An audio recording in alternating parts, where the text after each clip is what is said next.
Good morning, everybody. You are tuned to Computers 2K now on the Nissan Communications Network. I'm Amnon, your host for the next couple of hours, along with Nick. Good morning to you as well. Good morning. Spence is still on the West Coast, past the West Coast.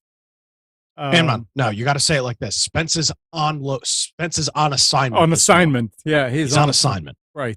Yeah. Katie. What they say. He's on assignment. Okay. All right. I can't lie. It's not a lie. He is. He's on assignment. He's assigning. Yeah. He's vacationing. He's on assignment. Katie is not going to be here because she's got family that came in. She's got a house. Maybe she'll pop in. But Gal should join us. I didn't hear anything from Gal that he's not going to join us. Anyway, our number is 919-518-9773. Computers 2K Voice on Skype. And today's show is made possible by vMix Software and is sponsored by Tom Sinclair of Live Streaming Gear. So, election. Happy Veterans Day. Happy Veterans Day, yeah.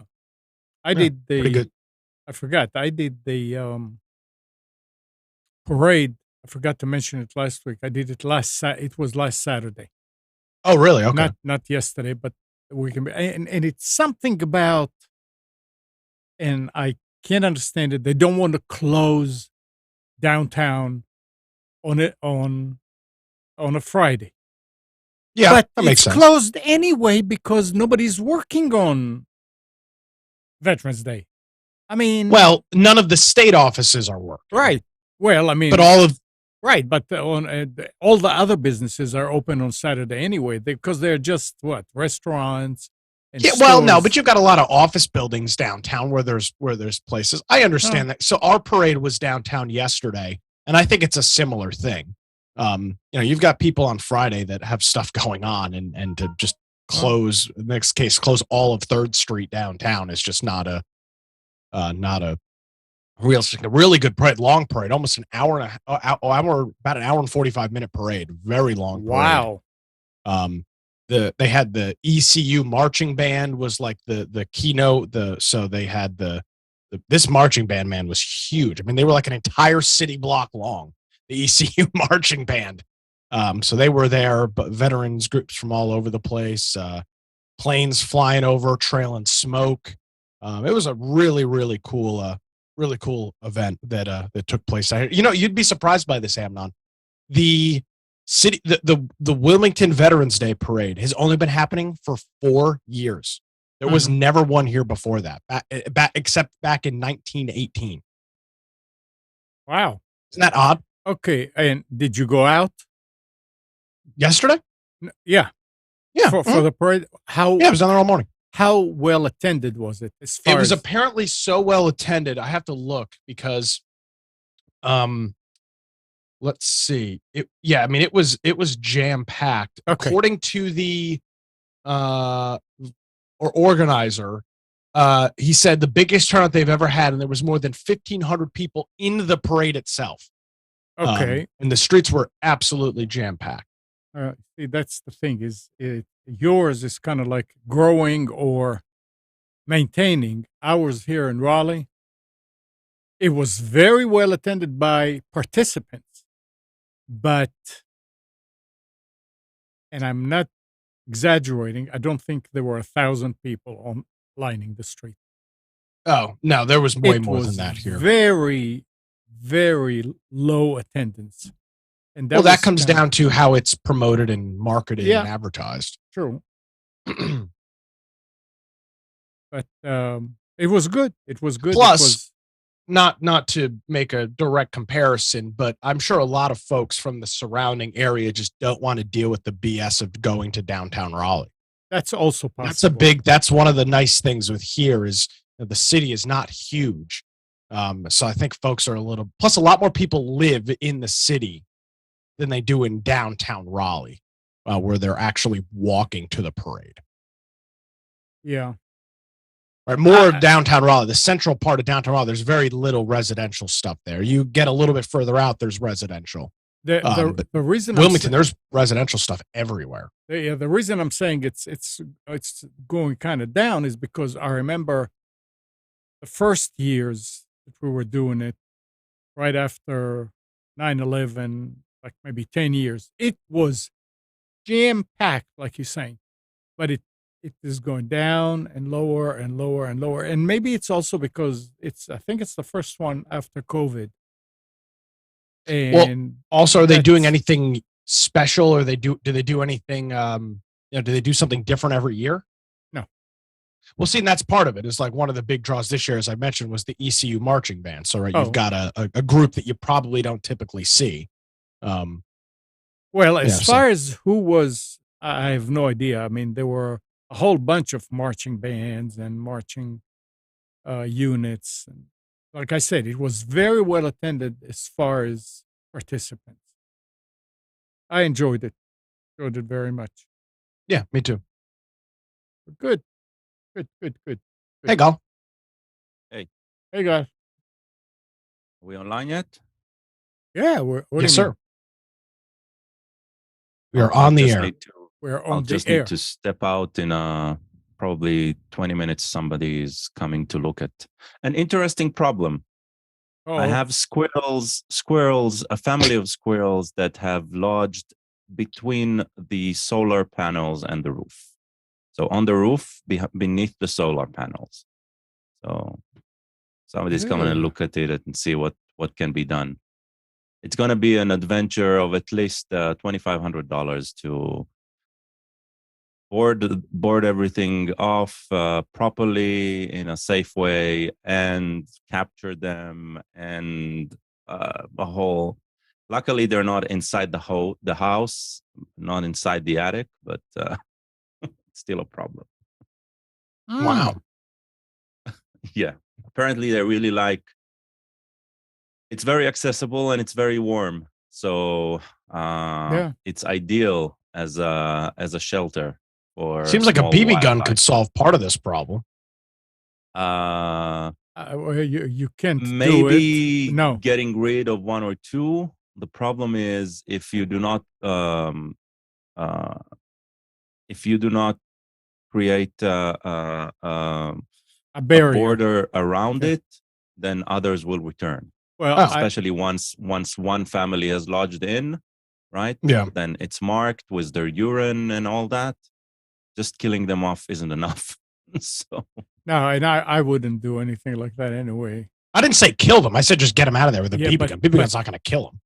Yeah, but it could damage the roof and it could damage the bottom of the You just got to make sure you got a good shot. Getting them away is easy. Just a leaf blower, stick, right? Yeah, and they'll go away, but they'll return. That's the thing. Yeah. I like dirtbags comments. Nuke them from orbit. It's hard to argue with that. So and oh yeah, you have my problem is the fallout afterwards. I need to live in the house. There's a video game for that. It's called Fallout 4 or 3 or New Vegas or any of those. So in any way, yeah, the guy who's gonna probably take care of it is coming to take a look. So I mean, he can't solve the problem today. I mean, this is no. We already talked with a few companies. This one seems like the one we're gonna use, and he's going to take a physical look and see what can be done. I can. Well, your roof is really cute. Your your roof is real steep, isn't it? No, not real steep. No. It's a regular, like a ranch. Yeah. I mean, when the panels were installed, the workers were just How- walking on it. How much space is under What do you mean? in between the roof Underneath and the the panel? panels? Yeah.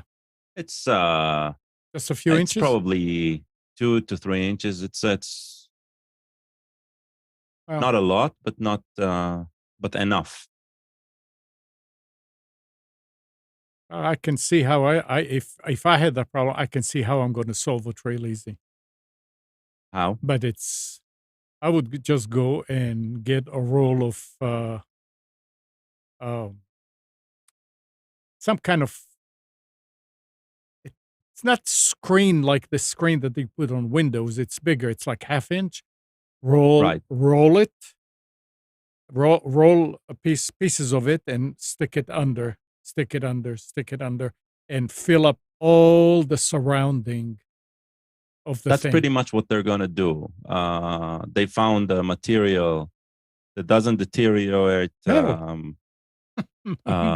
and doesn't require a lot of maintenance Right. across the years, and they give it with a lifetime warranty. So that's basically what they're doing. The only problem is, do you have trees over the roof?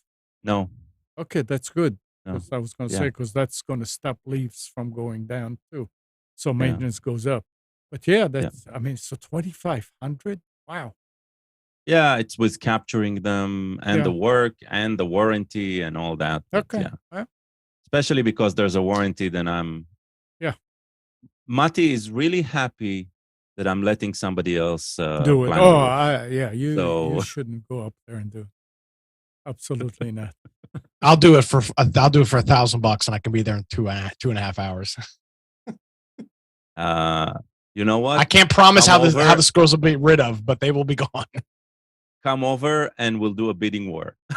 Yeah, you've got like an actual contractor there, and then me with my little bag of tools. And But BB gun. please come with the MAGA hat. okay, yeah, I can do that.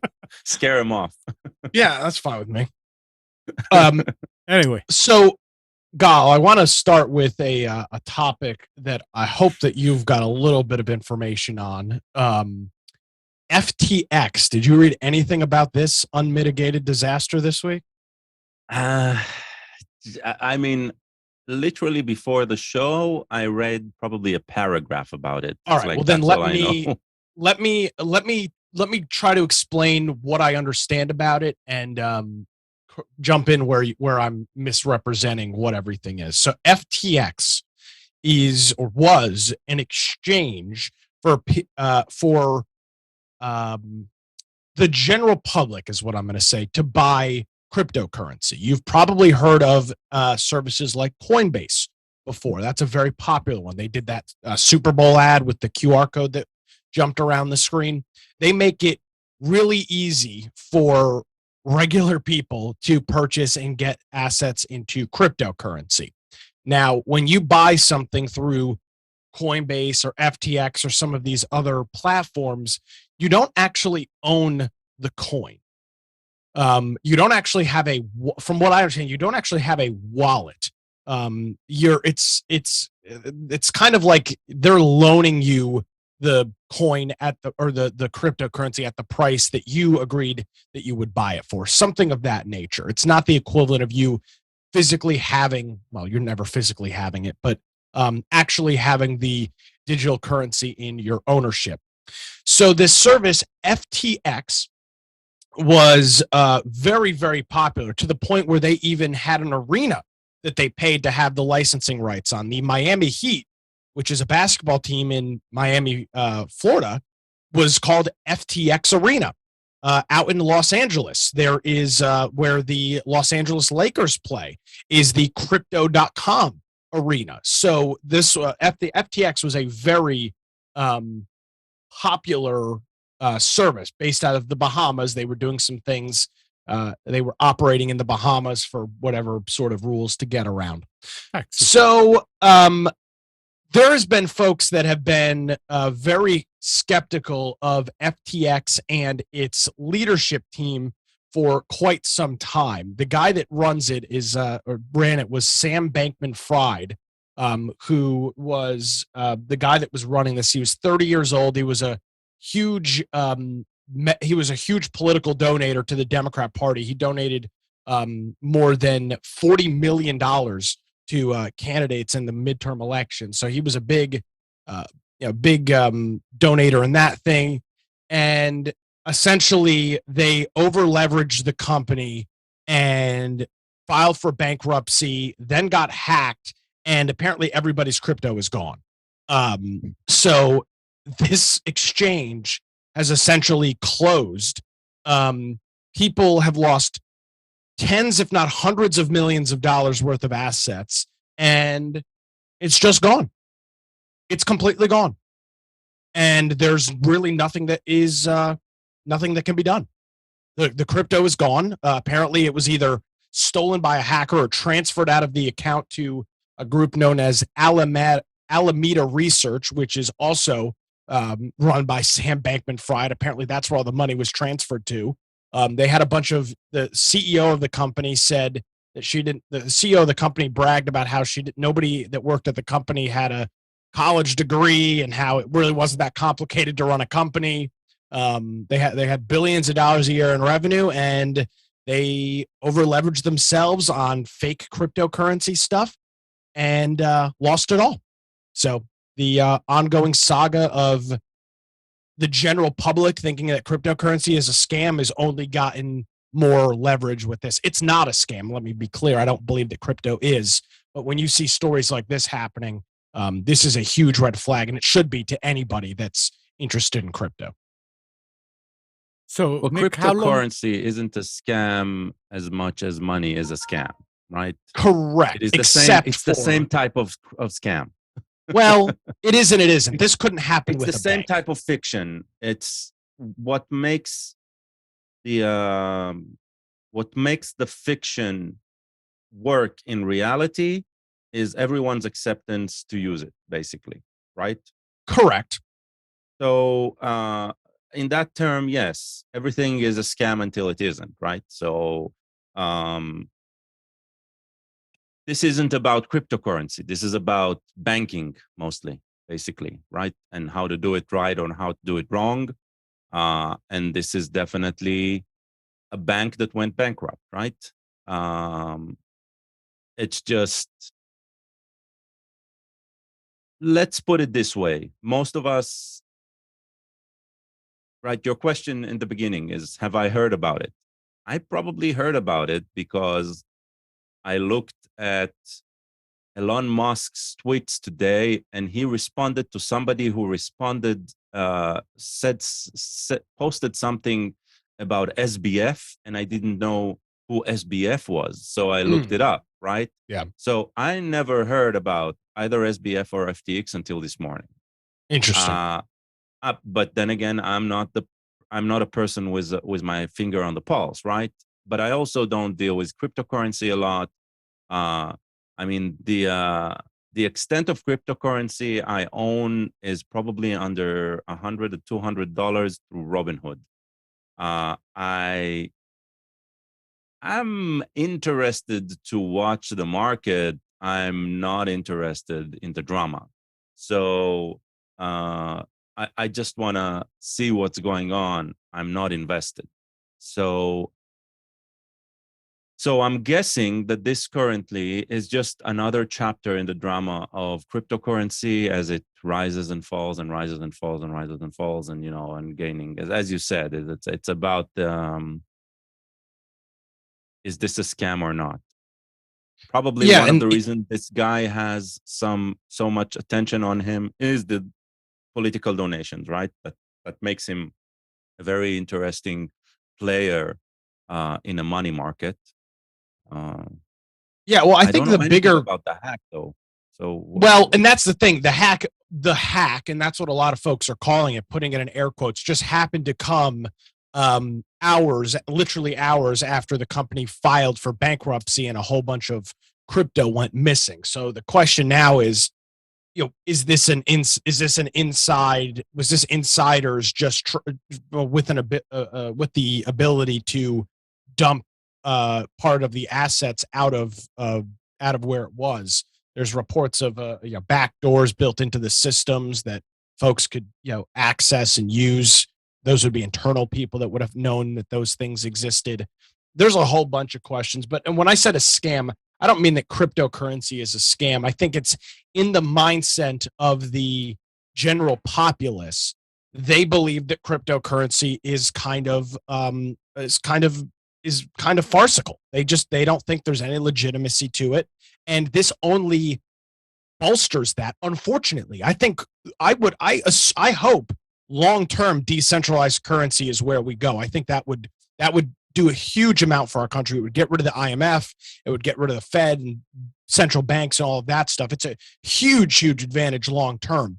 But God, when these stories come up and you've got these scumbags running these Ponzi schemes, all of the great work that folks have done to try and explain to the general populace that cryptocurrency is not a scam and that it's it is a legitimate thing just gets completely washed away, 100% washed away when you've got these stories happen. And it's not the first time that a major exchange has had problems like this. And that's what's so frustrating to me. I mean, I don't have any interest in FXT. I don't have any interest in any of it. It's more of the general, I don't know what you'd call it, more of the general acceptance of cryptocurrency and the general acceptance of decentralized finances that's who really lost here. And of course, all the people that literally got hosed for all of their money. Those people lost too. So it sucks. And the company is not that old either. No, the company's practically brand new. Yeah. May 2019 they were created. Well, no, that's when they were that's when they started their coin, their FXT token, which is also part of the scam. They essentially created their own cryptocurrency that had no inherent value and borrowed against that value on a coin that did not have any value that they determined had value, and were able to use that to build their books and finances. It's reported that they might have $50 million worth of outstanding debt in various places. So this is going to be a very interesting story to watch unfold. Well, I mean, Nick, John says one of the rumors is the CEO took the money. Yeah, that's exactly what the people assume. And all of this was happening in the Bahamas. That's where it's headquartered. That's where everybody lives and works. So there's a lot of questions about that as well. Yeah, Nick, but your point about it being a good thing to have the idea and to implement it in a way that it will work right for everybody. There's an old saying that says that you can do good all your life and nobody will remember it. Then you screw up once and they'll never forget it. And I mean, I don't know that it did good for anybody yet.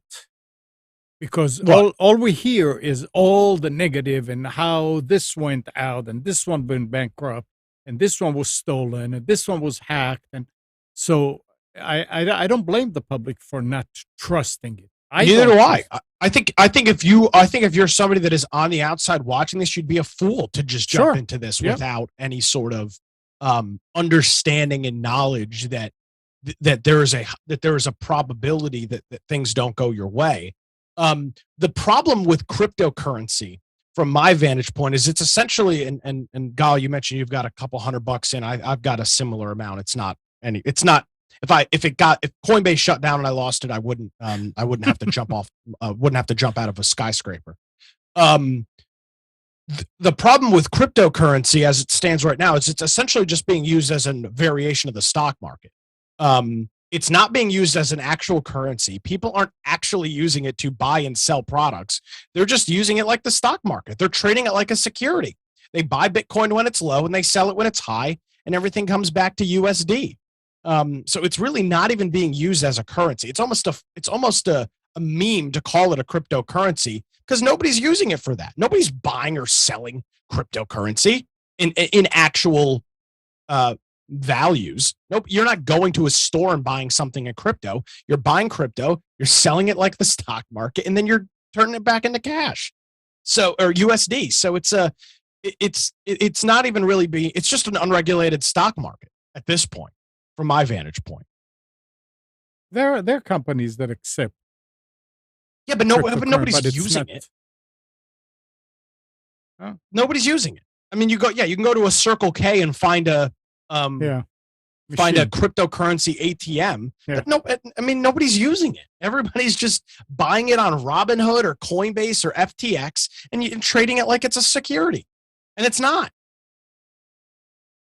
Yeah, I agree, but But I also think, how should I put this? I also think that that part is never going to change. Eventually, we will get some sort of cryptocurrency or blockchain-based currency or some, I mean, first of all, we are already using digital currency, right? Our credit cards are digital currency. So it's all about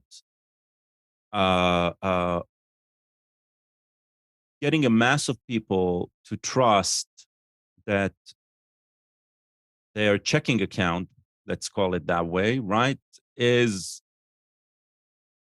that type of currency. Until it stops being a market, until the fluctuations, right, stop being so violent, that won't happen. We won't see it. And I think that's the golden standards that we're trying to see happen. I don't know what FTX is because I've never followed it, but there's a lot of cryptocurrencies, right, that tried to bring some balance to this type of market, legitimacy. to create some sort of to create the illusion of stability. And you said, I think the most interesting aspect of all of this is, as we started, right? Cryptocurrency isn't a scam so much as money is a scam. What I said there is exactly what I mean. Is right now money is controlled by human intervention all the time. There's always somebody tweaking the system, right? There's always a federal's commission like body all around the world tweaking each of the currencies of each of the countries, affecting the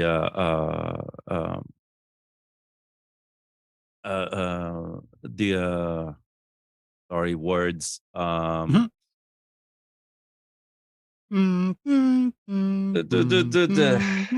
The value of affecting the value of debt, affecting, right, all of the aspects of the market that are currently being changed. Nobody's changing the value of the dollar versus other currencies, but the perception of what's happening is always affecting that, right? And it's a delicate balance act. It's a delicate balance act that has been going on for centuries. So now when there's this new player in town, right, cryptocurrency with what, way too many variations, right, because it shows that there's no real control, and part of the selling point is nobody controls it, right, just the market forces, etc. It's going to take time. It's just going to take time. Will it take singular years or will it take decades? I don't know.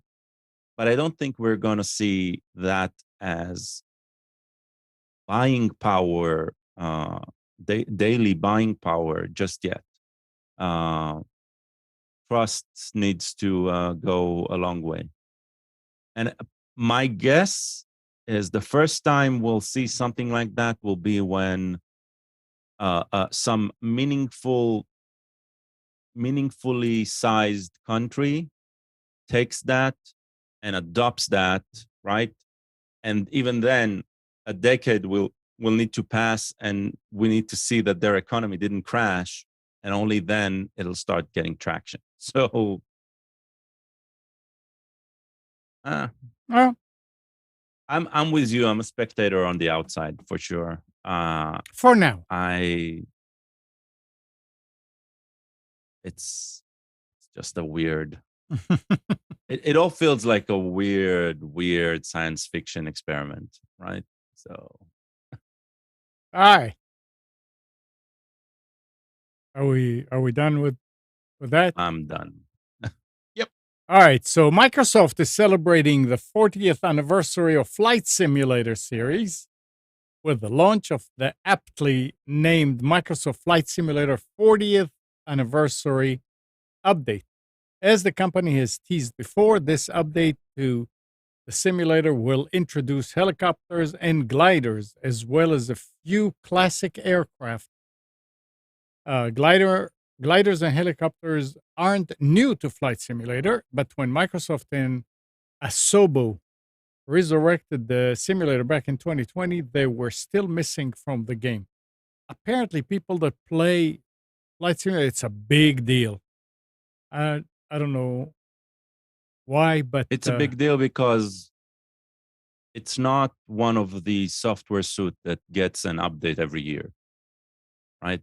It takes time not every 10 years. time they come up with something. Yeah. But somehow it still is the de facto flight simulator, like the flight simulator in regards. So, yeah. Yeah. Oh, yeah. And yeah, we have time for that. When do you have to? I guess it didn't show up yet. Okay. I'm going to step out. Huh? I'm going to step out in a minute. So, Okay.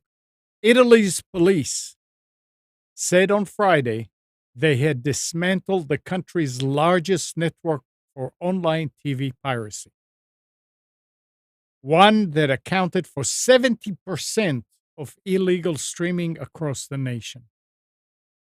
The network had more than 900,000 users and yielded millions of euros in monthly profits. As part of the operation, premises were searched and materials seized in more than 20 cities up and down the country, including Rome, Naples, and Catania. The raids were ordered by prosecutors in Catania, Sicily, who were due to give more details in a press conference later on Friday, which I didn't see any updates. But the minute you see that it's something to do with Sicily, I said, oh, okay, so that must be the mafia trying to control it. So they bring down all the rest of them, and they're getting in. It's interesting. They worked with law enforcement all over Europe. 70%, if it's true, that's a lot. That company, 70% of all streaming. yeah. And services. when they saying but, that the company made millions of euros in monthly profits. Wow. Yeah, I don't know about profit because I don't know anything about running a streaming service, right? But we're talking about, let's see, population. What's the population? Yeah, so 61 million people in Italy, and they said 900,000 users, right? Yep. That's 70% of piracy. Yeah, that's what they say. So that's not that much, right? That's less than a million with a population of 61 million. It's not a 10 million population country. right? So Well, I mean, they don't say that and- 70% of users or computer of pirates. no, they're saying 70% of illegal pirated streaming. streaming, right? Illegal So streaming. 100% would be around a million dot two. So million dot two of the population are the ones who are actually pirating, consuming pirated content from time to time, right? Let's be clear. It's always not exclusively, right? So it feels like it shows actually a very good number of what piracy actually means and how much effort they're putting in fighting it, instead of, hey, this network has already amassed, right? 900,000 people. Like, it seems to me like there's a user base here that we can use and we can sell them something instead of just shutting them down. Well, the list was probably given to the Italian Spectrum. Yeah, I don't know. I'm guessing this is one thing that I will be interested to know is did this group pay taxes? Okay, I'm guessing that's what took them down if they didn't pay taxes, right? And if they did pay taxes, right, then it's just about the business side, right? If they did pay taxes, then that puts the Italian government as a partner. Exactly. Exactly. Anyway. Okay, I gotta step away. I'll be back in all right. 15 minutes. Okay, that's all right. You can stay on, but the minute Nick talks, it's going to take over your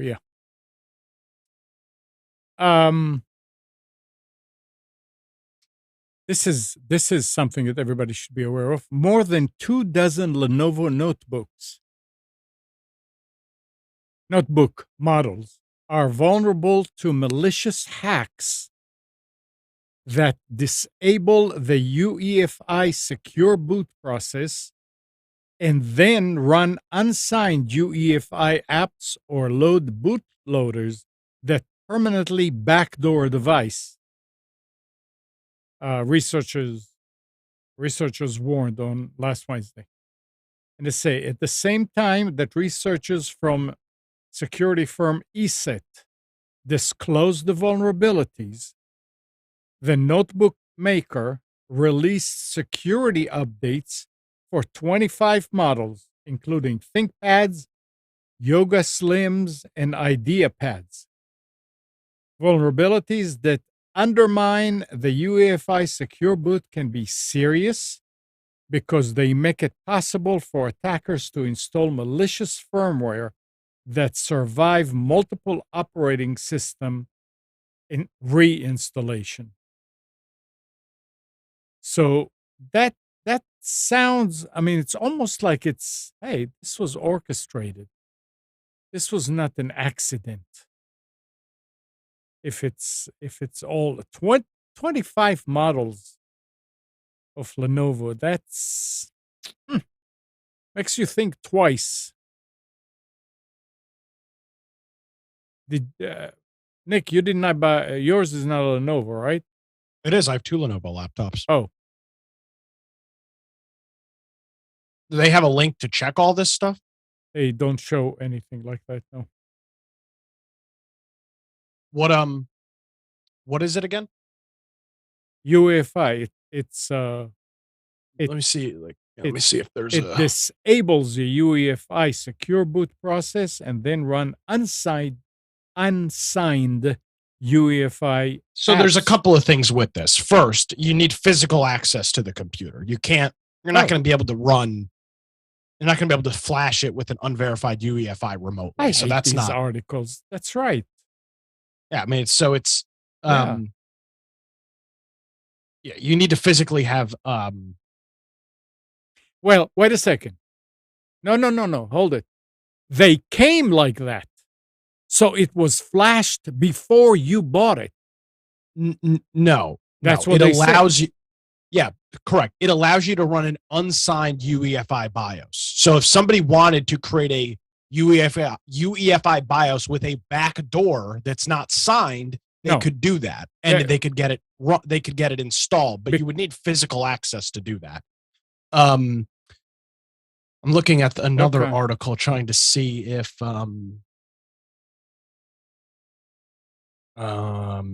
interesting, yeah. If they've done any. They said that they updates. released the notebook maker released security updates for 25 models, including so ThinkPads. I'll look at that. Yeah. I'll look at that this afternoon. Yeah, and if you have a Lenovo, read a little more about it. Maybe we'll have. It looks like it's limited to yogas and yogas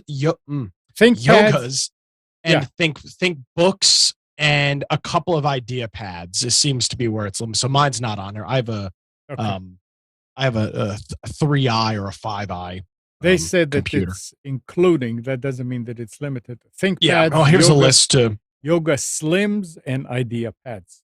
Yep. There's a link to all of the ones that are listed. Okay. On Lenovo's on website. their site on Lenovo. Mm-hmm. Yep. Okay. All right. And then there's a link to the software update. All right. Or firmware update, I should say. So Nick, you have an iPhone? I do.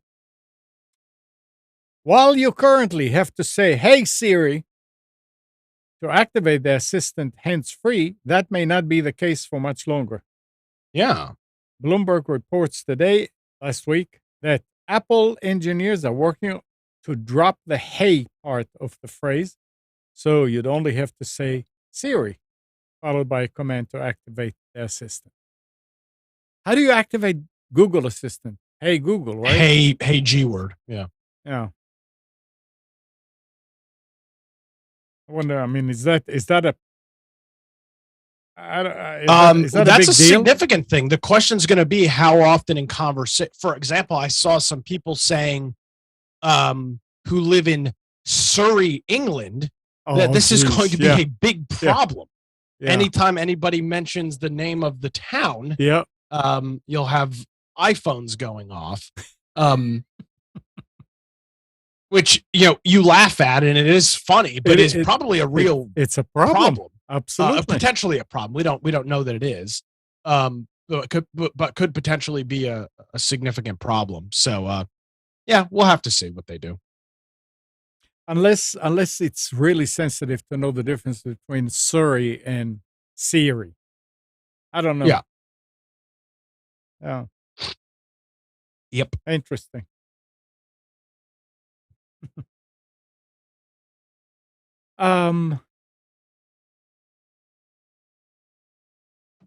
This is, again, I mean, I really don't follow here, but here, let's talk about it. The Court of Rome has confirmed that Cloudflare must block 3 torrent sites through its public 1.1.1.1 DNS resolver. The order applies to kickasstorrents.to, limetorrents.pro, and ilcorsaronaro.pro. 3 domains that are already blocked by ISPs in Italy following an order from local regulator AGCOM torrent free that's coming from torrent free. So they said, without going into the whole article, they're saying that Cloudflare needs to block them in 1.1.1.1. I know from running a DNS server resolver, to make one do one thing and another do something else is hell. And I don't think it's worth the time either, because it seems to me that all people will have to do after is stop using 1.1.1.1 and go to another DNS. So I can't, for the life of me, understand how is this a way to solve a problem or to enforce people in Italy not to be able to use torrent sites. It makes no sense. I'm back, and you're talking about the the piracy in Italy and the way they deal with it. These are torrents. Yeah, they said Yeah. that Cloudflare, the court decided the Cloudflare has to block them in 1.1.1.1. Right. And I mean, if somebody That's the common use right now. If you'll go, I can send you. If No, you'll go to no, hold on. Yeah. If you'll open now, do you all know Z library? no, Z library, z-lib or z-library.org. yeah, If you go there right now, right, you'll get like a message that I think the US government has ordered the site to something like that. And what happened was probably in the last month, there's been a sort of coordinated raid on pirated material all around the globe. Okay. I've been following a small Israeli site that does very similar to the one in the Italy news, right? That does streaming, has a huge following within Israel and from without, from Israelis outside of Israel. okay. And the interesting thing of following it is following the conversation around it from within the piracy group and from without. Okay. And it's this Well- battle of gorilla, right? It's like, but the interesting thing is the terrorism is coming from the suing party, right? Which is a corporate of some sort. Wait a second, or Gal, what's that? Gal, let's not get into the nitty gritty of what they do and why they do and all that. My point is, if they say to, and you know about DNS, Right. But So that's the to thing. take- That's if- what's blocking. yeah, That's but the what- only thing that the government can control. I understand, but the thing is that you can always use a different DNS that is They not always use a blocking. different DNS. That's what they do. So, and for you that you run 2 or 3 or 4 DNS servers, resolvers, then to change just one is hell. I mean, because it's not that you have 4 completely different configuration of DNS. It's just different IPs that provide that service. So there's no saturation. You can't, I'm not saying you can't, you can make one do one thing and another one do another thing, but it's hell. Why would they require Cloudflare to just block it with one of them? That is so much work. I don't understand the one of them part. I'm probably missing something Okay. from the news article or All right. whatever. Well, My experience is this, right? So Cloudflare, right? When we point to Cloudflare, we point to a single IP. correct. But that IP is not a single machine, Correct. right? It's just a front Okay. and a load balancer. right? So let me explain what I mean. Like a Delta Force, we have 5 DNSs: NS1, NS2, NS3, NS4, NS5. Right. Each Right. one has its own IP address. That's correct. And when somebody's trying to go to Delta Force or to any of the clients, whichever it catches, if one is busy, it catches the next one. Right. But it's in reality, it is one server, so to speak. Even though it's It's a different. clustered. Yeah. It's a clustered DNS. Yeah. So to change and say that, okay, this IP will do this, But this No, IP will not. Hold on. But that's not what they're saying. That's what they're saying. 1.1.1. No. That's what you're reading into it. What they are saying, 1.1.1.1 is a service, right? It's a service. You point your DNS to 1.1.1.1 right. and 1.0.0.1. Correct. That's still a single cluster, right? Those are two addresses. Those are the two front addresses. Those addresses do not belong to any single machine. It's a cluster. When you go to 1.1.1.1 or 8.8.8.8 for Google, right? Yeah. You get an answer from one of the DNS servers that they are running. You do not know which. There's a load balancer in the front. That IP is virtual. It's not tied to a physical MAC address. It's actually is not virtual. It's an actual IP. It's an IP, but it is not tied to a single machine. It is tied to a cluster of machines. From the US, I am going to get the answer from a different physical server than a European machine is accessing 1.1.1.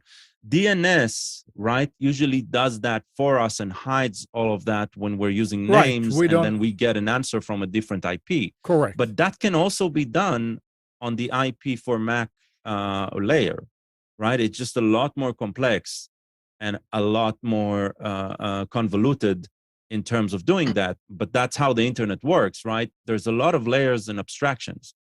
1.1.1, when they're saying they need that, that's the server that I am going to point. And on Cloudflare, it doesn't matter which internal server I'm pointing to, they're all going to behave the same.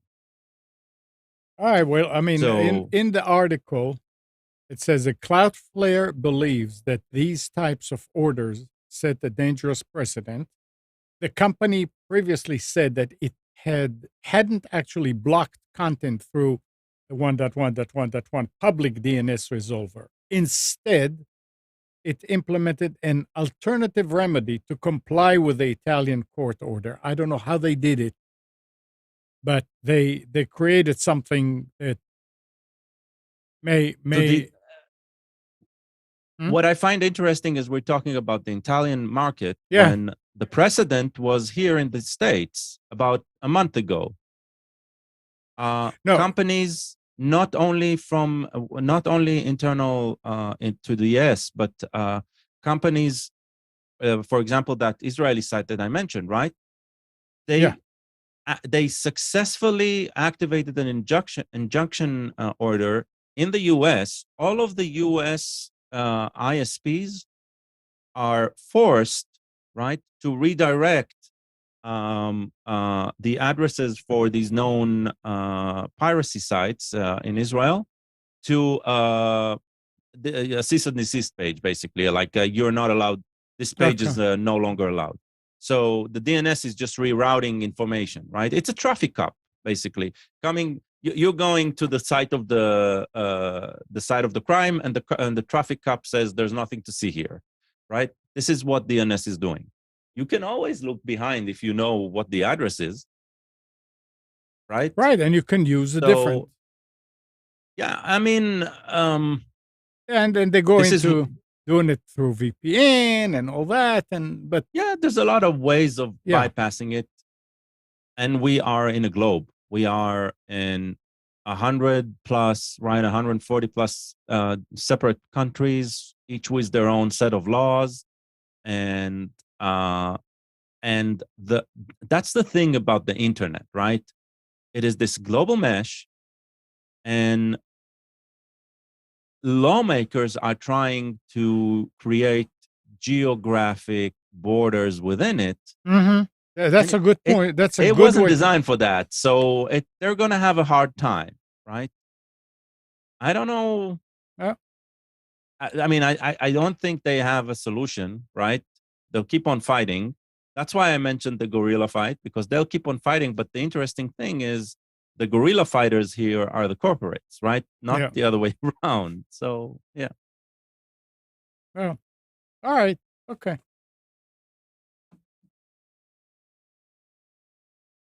Nicholas, you ready for specials? I sure am.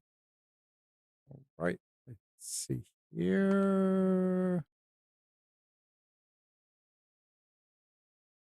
I'll tell you one thing though Yeah. about the other thing, the DNS stuff. Yeah. Is I remember a quote by a certain lawyer said, drugs taught the American teens the metric system, right?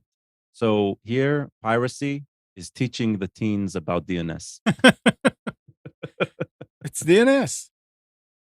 Yep. All right. We've got a really sweet special here to start off. Windows Oh. 12 Lite. Check this Lite. out. This was seen at some. I believe this was in India where this picture was taken. And there's a couple of great things here. No upgrades whenever you want to work. No upgrades that fail, so you cannot upgrade anymore, forcing you to buy more Windows 10. No viruses or ransomware. Windows 12 is immune from these nasties. You can run alongside Windows 10 or 7 and copy or edit your files over. That's a really cool thing. It's more than 3 times faster than Windows 10 and boots in about 15 seconds. The menu has a suite of the best programs, and you can add any of 80,000 programs that are within the software manager. Wow, listen to that. This is ideal for gamers with Steam in the menu and NVIDIA, spelled incorrectly, drivers.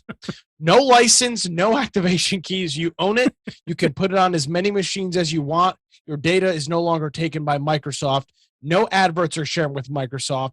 It has a great help formed. So, I mean, this is obviously what you need to be doing. Find a copy of Windows 12 Lite on a CD available at your local. So what's on the QR code? I'm really. I don't know. I didn't scan it, and I'm not going to. So yeah, you could check that out. Maybe it's the instructions because there's some website there. So yeah, that's something coming soon to a Indian to a Microsoft store near you. Yeah, but possibly. All right. Let's get it kicked off. Black Friday fully in effect, even here a few weeks before Thanksgiving. You are seeing a whole bunch of Black Friday deals. And we start off with our first one, which is over at Best Buy. This is an Asus 2-in-1 14-inch Chromebook. It's got a touchscreen on it, so that's pretty cool for a computer that is web browser based. It's running an Intel Core M3 processor, 8 gigabytes of RAM, and it's got 64 gigabytes of internal storage, which is more than plenty for individuals that are running these systems. Again, it's a Chromebook. You're not going to be installing or doing anything crazy with it. So you can check that out over at Best Buy. You'll save $200. Find it for $179. Next up is another Black Friday deal, and you'll see on this a tough gaming monitor. But these monitors are not, yes, it's got some gaming features, but for a nearly 24-inch monitor, $129 is a pretty good deal.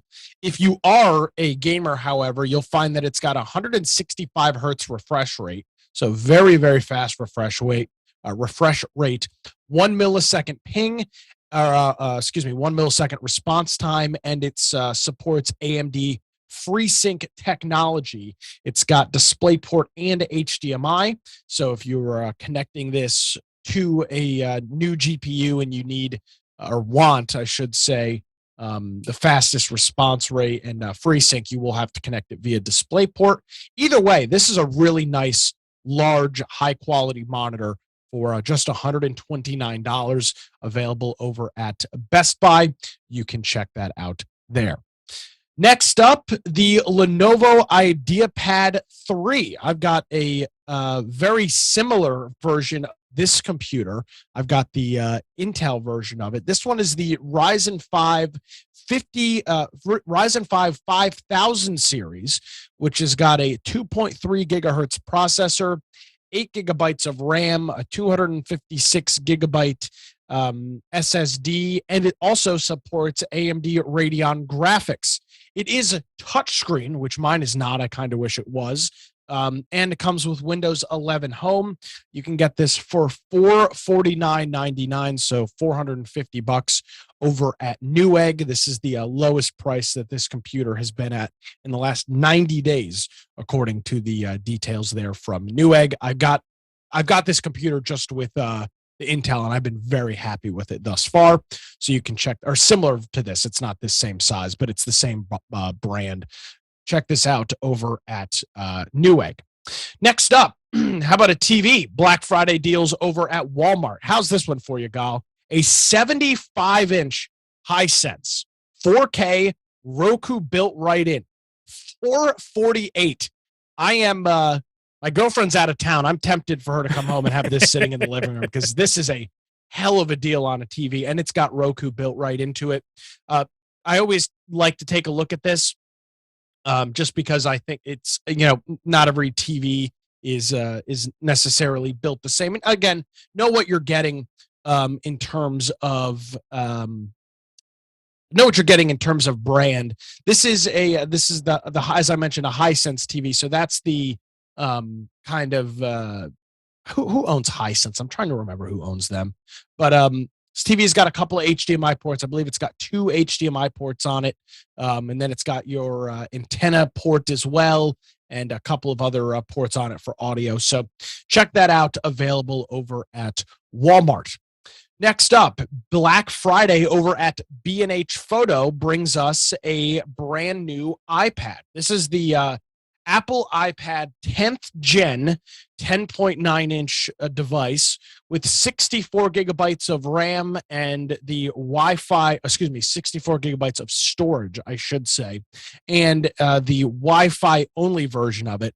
These are normally $450 new from Apple. That is the price. B&H has got a $50 off holiday savings special. However, it does end tonight. So if you are in the market for this and you're trying to, maybe save a couple bucks on an iPad for Christmas, this is a pretty good deal. You're not going to find it much cheaper, at least in my opinion. And you can get this today over at B&H Photo. It is in stock and shipping. So you can check that out online. Or if you live in New York City, I guess you could check it out in store tomorrow over at B&H. Next up, we talked about a larger version of this speaker back a couple of months ago, the JBL Charge 4 or 5. Here is the little cousin or maybe little brother of that speaker. This is the JBL Flip 5. So this is a smaller version of that speaker. If you are going to be taking it around with you, maybe throwing it in a backpack or something like that, this is probably what you want because the other one's pretty bulky and has some significant weight to it.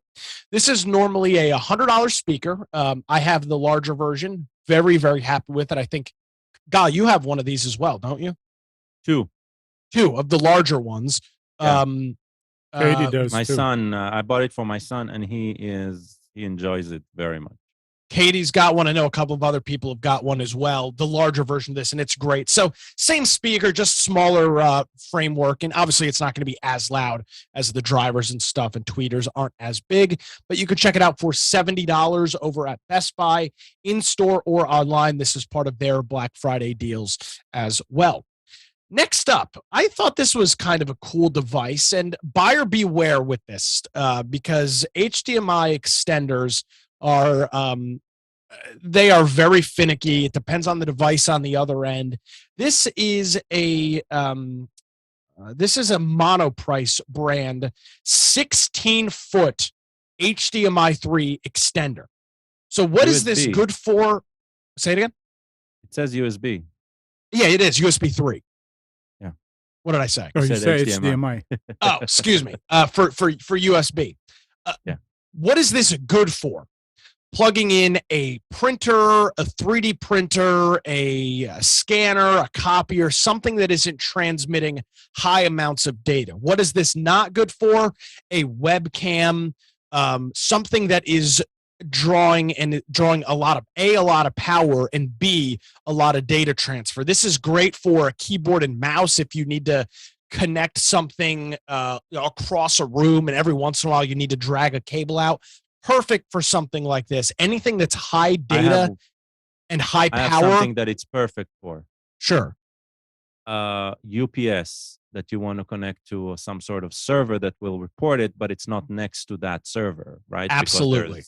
Yeah. That's Anything that perfect. transmits low amounts of data and is not powered off of USB. That's another key. If you're trying to power something off of USB, this device will likely cause your computer to crash. It'll blue screen. It'll draw too much power from the USB port. But keyboard, mice, printers, Gal mentioned UPS, anything that you're connecting to just transmit small amounts of data, it's perfect for. These are normally $20 or so. You can get it over at Amazon for just $7.99.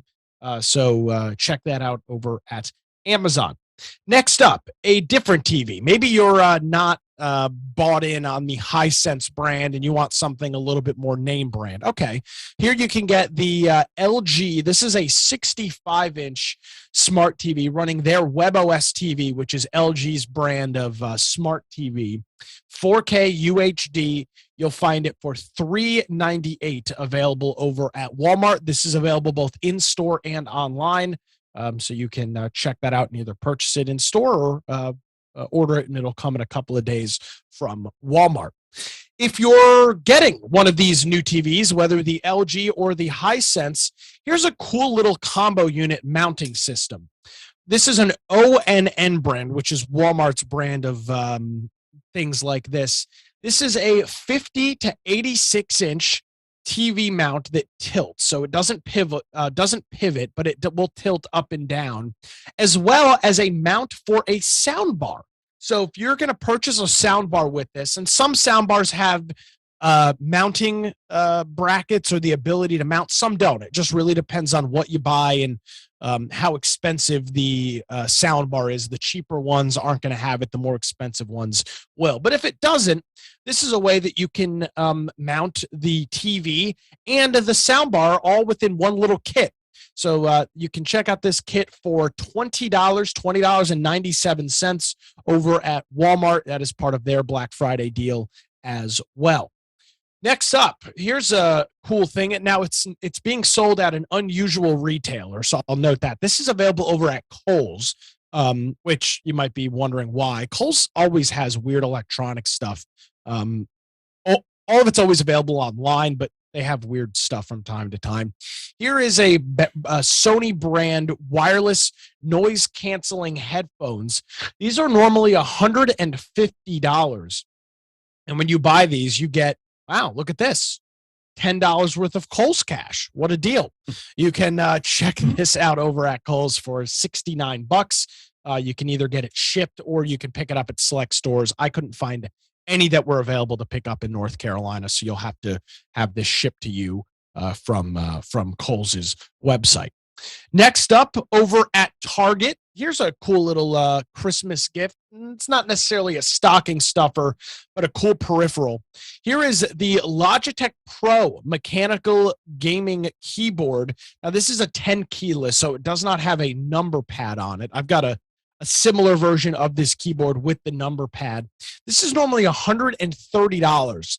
Now, I'll note that the way to purchase this is a little weird. You do have to redeem a Target Circle offer. Target Circle is a free program that you can join. You just have to create a Target account. So the link in this is to a Slick Deals post that has the deal. You get 40% off this item. You can pick it up with the Target Circle account for just under $80 there. So you save $40 or $50 depending on where you're purchasing and how. And this is also available in store as well. The one here in Wilmington has 2 left in stock, so you could pick this up as early as today. Next up, if you're out and about today, I wouldn't necessarily make a trip for it, but if you're out and about near a Harbor Freight, you can get a free LED flashlight from them. This is their 144 lumen ultra bright LED portable work light. It's also got a hook on it, so you can hook it up somewhere and shine light down on something you're working on. That is free with an in-store coupon. Just click the link in the specials for that. And then finally, not a tech item at all, but something I thought was a really cool deal, especially as we head towards Christmas. This is an EverStart roadside emergency kit. So this is a great thing for maybe a wife or a girlfriend for them to have something in their car ready to go in case that, God forbid, they get stranded somewhere. So you get an 8-foot set of jumper cables, an emergency poncho, a flashlight, 3 AAA heavy-duty batteries, a 20-piece first aid kit, a pair of safety gloves, a durable carrying case that it comes in, a 12-foot, 4,500-pound tow strap, and an SOS banner that you could throw out on the windshield or something like that. A lot of cool stuff in this kit for just $10. As Christmas time approaches, this might be nice for somebody. It's normally $20. It's 50% off, and it's available both in-store and online at walmart.com. And that is specials as we approach Black Friday. Let's see, we'll have specials next week. There'll be more Black Friday stuff, and then obviously on the 27th, there'll be even more stuff coming off of Thanksgiving. So be aware of that as we approach Black Friday and Thanksgiving. Thanks, Nick. Yep, thank you. Thank you very much. Yeah, a lot of cool stuff this week. Yeah, the stuff at Kohl's, electronics and all that, I'm wondering if that's the stuff that, Kohl's is a place to return Amazon stuff. No, they ship that stuff back to Amazon, but it's interesting because if you've been into a Kohl's, they do have, like, every once in a while weird electronic stuff on at a good rate, and I don't know if it's whoever is supplying stuff gives them a good deal, but we've in the past I've covered those Arcade One cabinets. Yeah, Kohl's has had those on sale before. And some other stuff. So yeah, you assume, oh, look at Kohl's, I'm not going to buy anything from there. Just, you never know. It's a pair of Sony headphones. It really doesn't matter where you're buying it from, as long as it's a reputable place. And I think it's safe to say that the brick and mortar store Kohl's is pretty reputable. Yep, absolutely. All right, here's a post from Mark Zuckerberg. From last week. My hero. He said, "Today I'm sharing some of the most difficult changes we've made in Meta's history. I've decided to reduce the size of our team by about 13% and let more than 11,000 of our talented employees go. We're also taking a number of additional steps to become a leaner and more efficient company by cutting discretionary spending and extending our hiring freeze through the first quarter of next year. I want to take accountability for these decisions and for how we got here. I know this is tough for everyone, and I'm especially sorry to those impacted." So Facebook is seeing some hard times too. It's not just the little businesses. Well, and yeah, I mean, yes and no. This was, at least from my vantage point, completely inevitable. They have invested billions of dollars into the quote metaverse. Right. And Mark Zuckerberg has not, I don't know, did we talk about this last week? Or maybe it was on Infection we talked about it. I don't remember. Either way, they have not been able to show that this is a profitable business venture at all. I mean, there's literally nothing. Yeah. They've invested literally like $15 billion into the metaverse, and nobody even knows what the hell it is. And I don't even know how you access it. And I have an Oculus headset, so does Gal. And I'm sure he's never been in the Facebook metaverse because it's not. I don't even know that. I don't even know if it's a real thing. I know nothing about it. All I know is that they've spent upwards of $15 billion on it. It's like crypto. No, it's worse than crypto. It's completely worse than crypto because it's constantly talked about and dangled out there. And nothing has happened with nothing. It's the most bizarre thing in the world. And another story about it says that Meta is pulling the plug on its portal video calling smart displays and its 2 remaining unreleased smartwatch projects as the company cuts 11,000 jobs, including many in tech divisions. This is coming from Reuters. It says that the company planned to kill off both Portal and smartwatches, citing Meta execs who spoke at a town hall meeting. We heard the same thing from other sources, so we can independently corroborate the news. So about that killing Portal. Yeah. I use Portal. Okay. Right? I use it for communication with our grandkids in Yeah. Israel. And if that means that they're going to sell off that hardware, right, on the cheap, and not and the OS or whatever will continue working, I would say buy that as crazy, because it's going to be it's worth the small investment. It does not it does not depend on any server over there. Look, it's basically Android based, and it's running an app that connects to WhatsApp and Messenger. They're not closing WhatsApp and Messenger, right? Okay. So yeah. As long as the operating system will not stop working, I mean, I don't. I think if they're going to sell something, if the Portal for now, at first it cost about $200. I think I bought 2 for 1 at one point, right? So 2 units for $200. If it's going to cost 30 or 40 bucks, I would I know I'm going to buy a few to give to family members so we can continue to communicate. Mm-hmm. So, it's an awesome product. They never did anything too good in marketing it.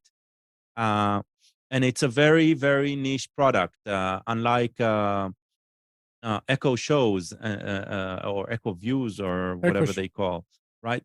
Where they sold you into the ecosystem, a word ecosystem, right? This one was really standalone. It was a way of maybe you need a dedicated device to do Facebook, right? And and they started marketing probably the moment the world started hating Facebook. So it was the wrong bet, basically. But I can say it's an excellent product, hardware wise and functional wise. Yeah, it's just a meta product. So if you have a problem with that, don't buy it. But keep in mind, if you want to stay in touch with families and friends using a large screen, a Portal TV device, especially now that we're hearing that they're shutting the everything about it off, I would say it's a good time to buy into one. All right, it's fine. Yeah. All right. Oh, I've got a question, and Gal, I'm stuck. So I am downloading a Linux distro from a totally reputable source, and it has been stuck at 97.13% for months now. And there are a couple of peers that also are at 97.13%. Again, this is a Linux distro, so totally legal. Of course. And there's no other source of this Linux distro. What the hell do I do? Do I just pray to God that eventually somebody comes back online and has the remaining 3%? It's been months. It's had to have been at least 4 or 5 months. It's just been sitting here. Okay. Have you tried? I'm guessing it's a single ISO. No. No, there are multiple files inside of the ISO.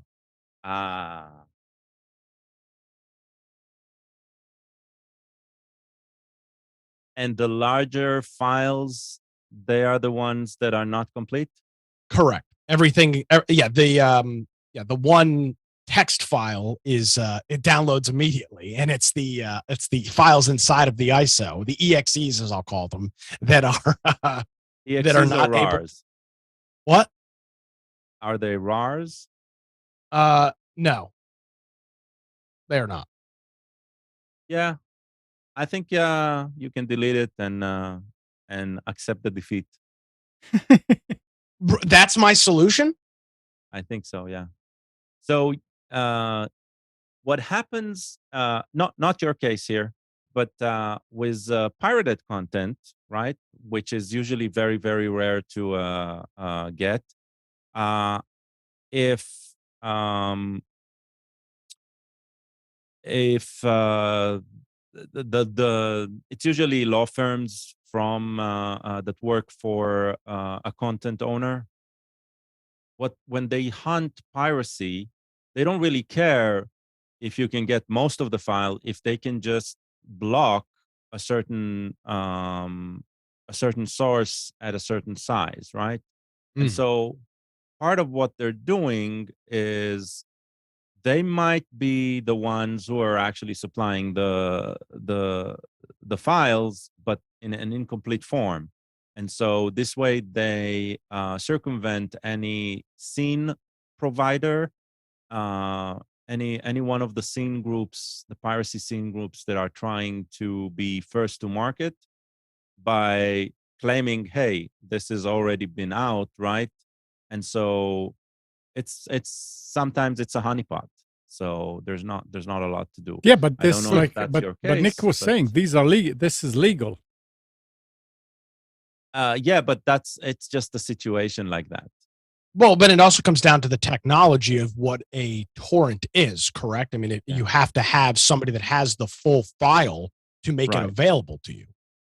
So if you make sure that when seeding, you only seed 90% of the file, right?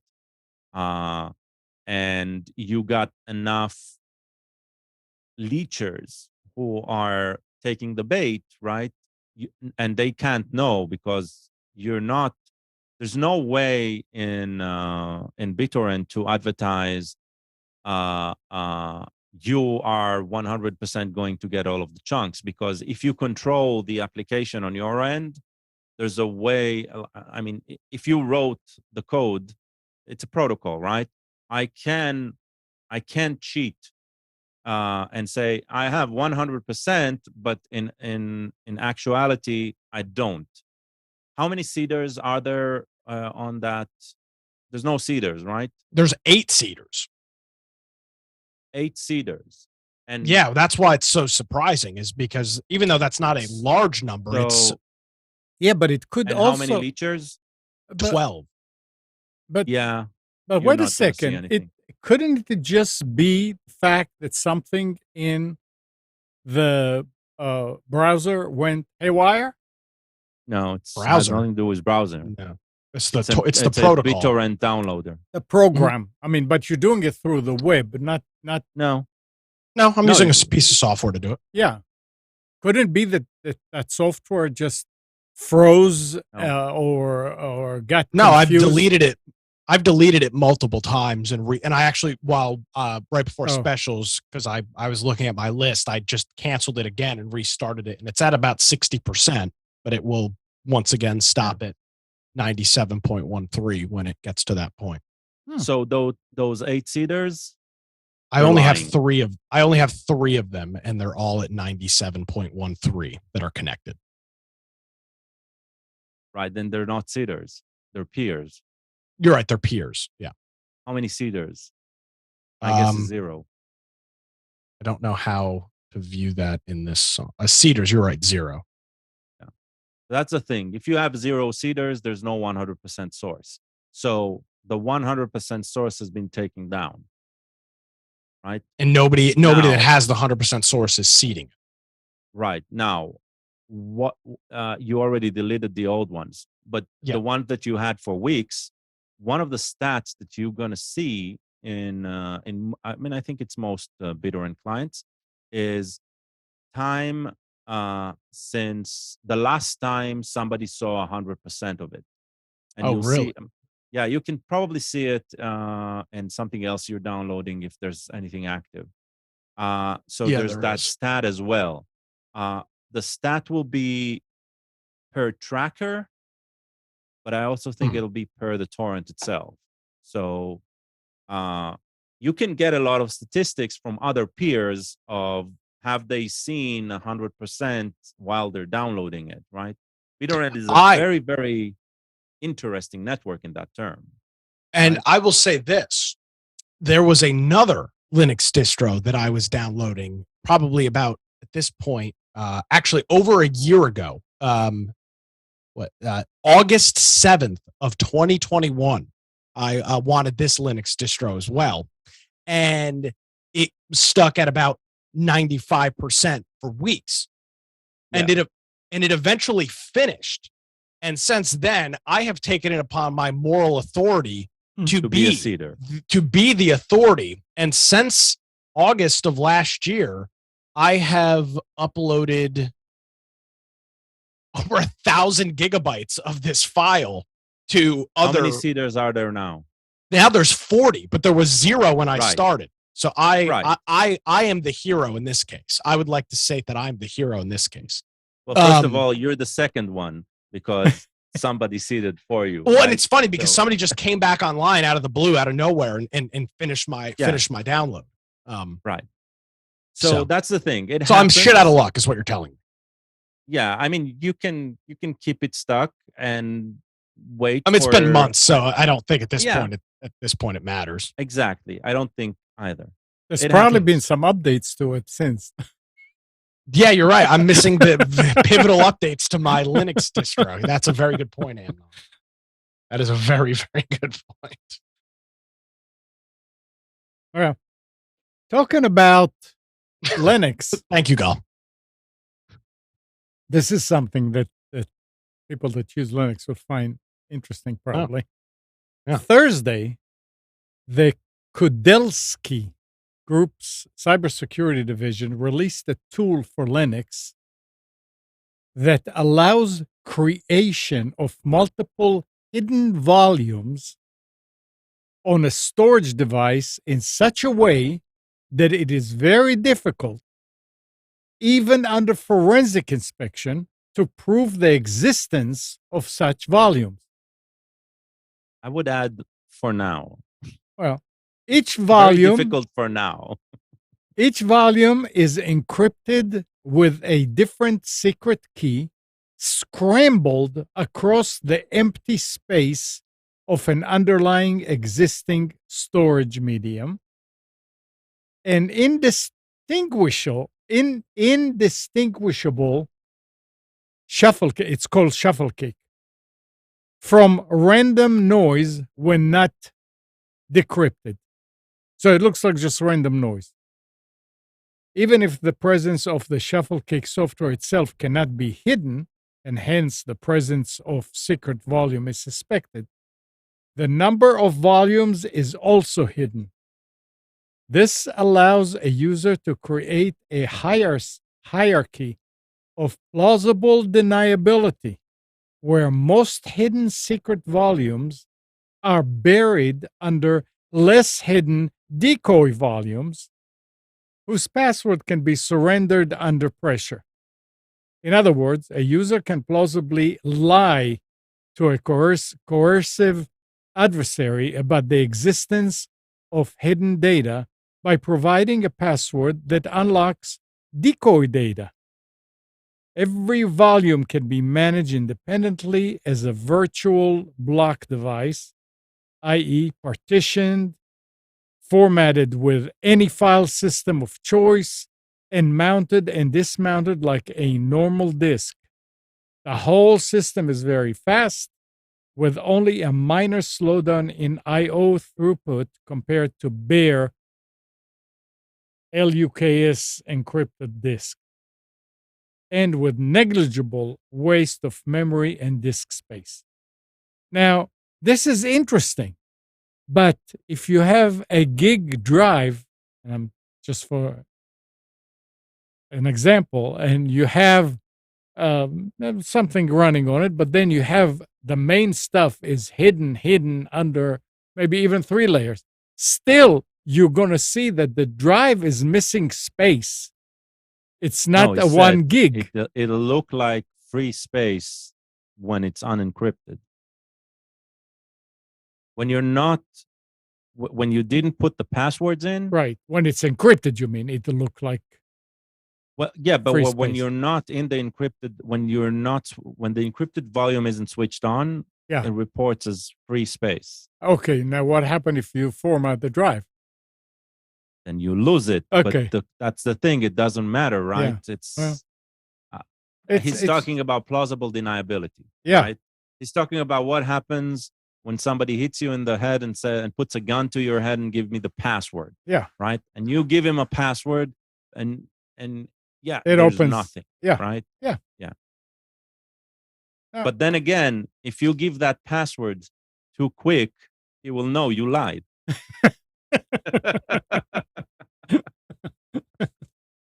So, now here, I mean, it's interesting. I'm not saying it's not. The thing about security is always about trust, right? How you trust yourself with the secrets and how you trust anyone with access to the secrets, who knows you have secrets, etc. And when it comes to encryption technology, the technology is interesting, and for a time, it's going to keep you safe just being there. But eventually, it's how much trust you put in it. Now, they talk about 3 layers of encrypted volumes. That means you need to manage 3 parallel systems in order for those systems to look plausible, right? you have to have a really good reason to do this. That it'll be worth. Exactly. You need to be paranoid to start with, right? To use such a system. So, all right. Well, it's let me still. ask you this: you have a safe at home, right? And yeah. So, is that safe there to stop people from getting to it so much, right? Or is it more just to make it a bit difficult to get to it? It's always just a little bit difficult. It's just a little bit difficult. This Yeah. is talking about, right? Let's build a fortress around it.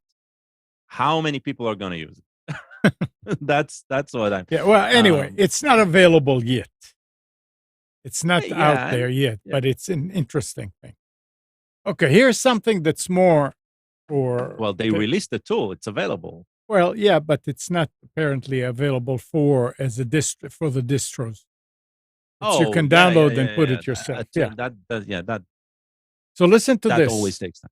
Microsoft has started testing a new search and filtering system for the Task Manager on Windows 11.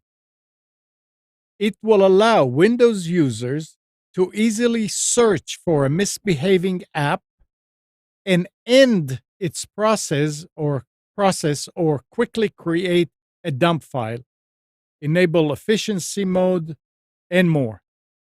This is the top feature request from our users to filter/search for processes, explains the Windows Insider team in a blog post. You can filter either using a binary name, PID, or publisher name. The filter algorithm matches the context keyword with all possible matches and displays them on the current page. You'll be able to use the Alt-F keyboard shortcut to jump to the filter box in the Task Manager, and results will be filtered into single or groups of processes that you can monitor or take action on. Alongside the new search and filter functionality, Microsoft is also adding the ability to pick between light and dark themes in the Task Manager. Themes will also be applied fully throughout Task Manager, with some updates to its UI to fit more closely with Windows overall fluent work. So right now, when you look for this, I mean, you have to be a little. I'm assuming that you will still have to be technical to use the filter and search and all. Okay, so this is Microsoft's version of Steve Jobs presenting iPhone 3 with the regular 3.5 millimeter jack. It's like, you can also already do it with another Microsoft tool called Process Explorer that you can just download from them. This is now baked into the system. By the way, there's a fantastic open source tool called Process Hacker that I highly recommend as a replacement for Task Manager for anyone who deals with processes and wants to see what's, what is the computer, what is the machine being, what's being keeping it busy, and I think it is much better than anything that is baked into the OS. And it sounds like, yeah, they're finally adding some more highly technical aspects. They're getting a bit more, allowing more technical stuff to bleed into the UI. I mean, as long as they're not going to confuse users, I'm for it. It's a good good addition. My question is, the news release is about what they're adding, right? But they're also mentioning that they're shifting the UI to match the overall look. So it means it's going to look more like the new settings and all that, right? It's going to be baked into that more modern UI that they created for Windows 10 and going forward. And my question is, what are they taking away, right? And until we see that, I wouldn't know. Right. Yeah, have to see it. Yeah. All right. By the way, one of the things that you have today in all of Windows settings, right, is search is built into everything. Yeah. So they're just basically makes it easier. Saying we're gonna incorporate it into this new paradigm of UI, and it's no longer gonna be that window that you're used to see. It's gonna look a bit different, right? So that's why I'm concerned. But I mean, change, big deal. Yeah. I'll still download my tool and use that if it doesn't work for me. So software, that's what I like about software. You can use another software. So Apple is facing a class action suit for allegedly harvesting iPhone user data, even when the company's own privacy settings promise not to. That's coming from Gizmodo. So Apple isn't a privacy advocate anymore? Not as much as they say. Interesting. Amnon, stop with the unfair tax on Apple, okay? I'm really sick of it. I don't want to be part of this show if you're going to sit here and just slander Apple every week. Yeah, it's ridiculous. They are very, very privacy aware. Good. Thank you for correcting the record. They know how to identify your privacy and they are identifying your privacy. Yeah, like they're trying to stay with Amazon and Google and all that. These people are making a bunch of money from all this. So they said, hey, we need to do that too. So they apparently are doing it. They're getting your private habits out of there. I don't know that I would believe. I mean, but the thing is, even though you say you don't want to, it's just like saying, I don't want to enable location. What do they call it? Location services. Yeah. And then, they do. It's still on. Anyway, North Carolina has something to do with IBM now, with Microsoft. I'm sorry. Microsoft is building 4 data centers in North Carolina. Yeah, isn't that neat? As part of a phased development that will see it invest at least $1 billion over the next decade. The data center expansion. Aren't they building it inside Jordan Lake for the cooling? No, they don't. They actually do it in the mountains. There you go. That's even better. Just leave the door open in Asheville. It'll keep it cool. They are going to construct the facilities at sites in Conover, Maiden, and 2 at Hickory in Catawba County. That's big. Creating at least 50 new jobs. I mean, you would think that it'll make a whole lot more create a lot Now, more data jobs. center, but 50, yeah. not only the new jobs. This could bring some high-speed broadband to a lot of rural areas. Rural out there areas. What'd you say, Catawba County? Yeah. Yep. So Good. it's good stuff. It says that Microsoft did not state what capacity the new data centers will have once built, but they are set to take up a combined 687 acres of land between them. The expansion is likely to be additional capacity for Microsoft Azure Cloud. So, interesting. The article went to describe how the Board of Commissioners of Ottawa County worked it out. So they went after them, and apparently, finally, something came out. Now, remember last week we're talking about Prime Music. The article goes, remember Amazon announcement that Prime members would get free access to ad-free podcasts and a library of 100 million songs? Yeah. It says it made /reader cancel his Prime subscription.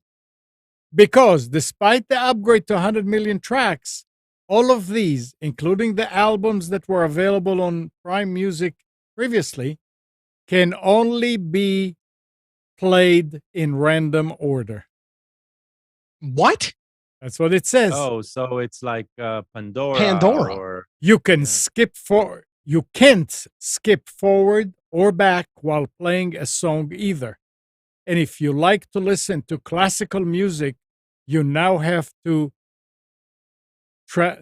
the travesty of having great works chopped up and reshuffled into a random play order. So I don't know why they would do that.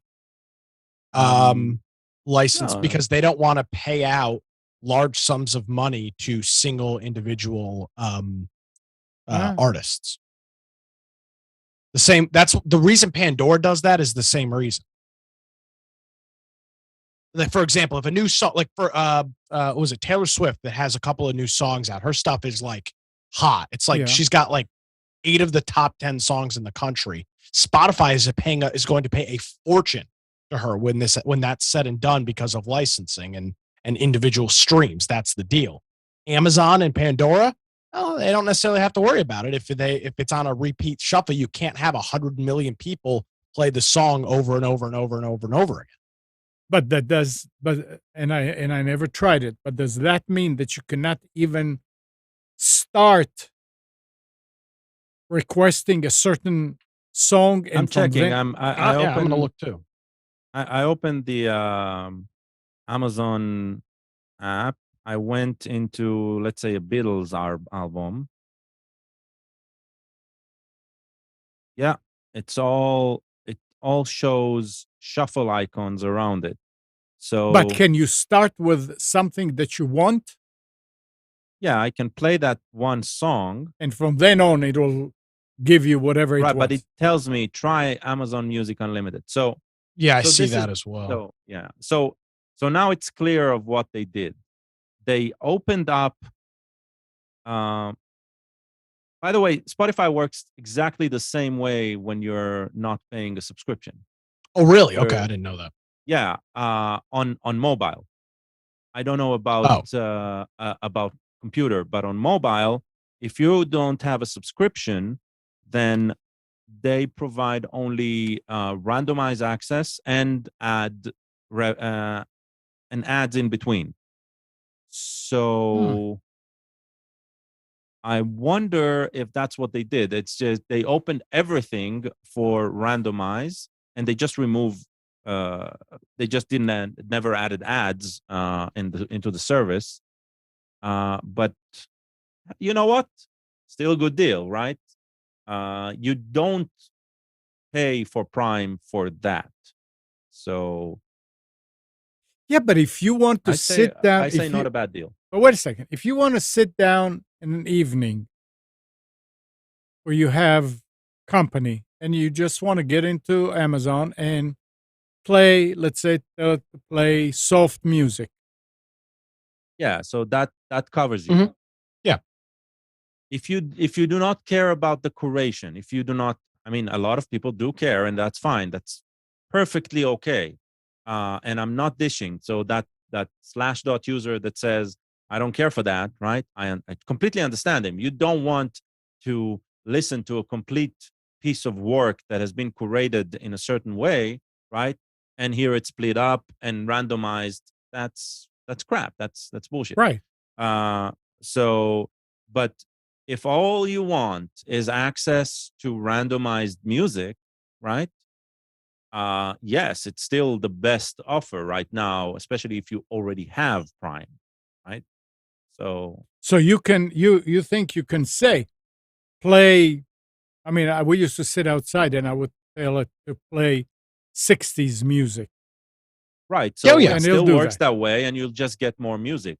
Right. So you can still do that, but you cannot say just play Taylor Swift. You can. You But can. It'll just You shuffle can't her control. instead of playing in. You can't say play Taylor Swift song 1, then play Taylor Swift song 3, and then 2. You can't determine the order. It's a shuffle. Okay. So, but you can still say, I just want to listen to Taylor Swift. Correct. I'm guessing it'll activate what they called a station. And so it'll start with one song, go to a song by another artist, and then return to a song by her, and then go to another song by another artist, and then to return. It'll create like a vibe that is similar to hers, and incorporate more of her songs in that station. Hmm. Yeah. Well, there were no details last week, so now this comes up. Yep. All right. And Microsoft is now promoting some of its products in the sign out fly out menu. It shows up when clicking the user icon in the Windows 11 Start menu. This new Windows 11 feature was discovered by Windows enthusiasts who shared several screenshots of advertisement notifications in the accounts flyout.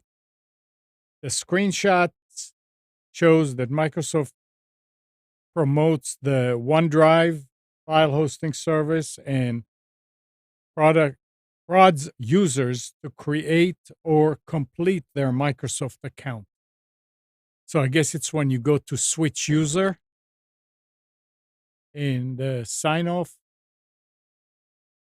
And why they're doing it only on Windows 11, I don't know, but apparently there must be a reason.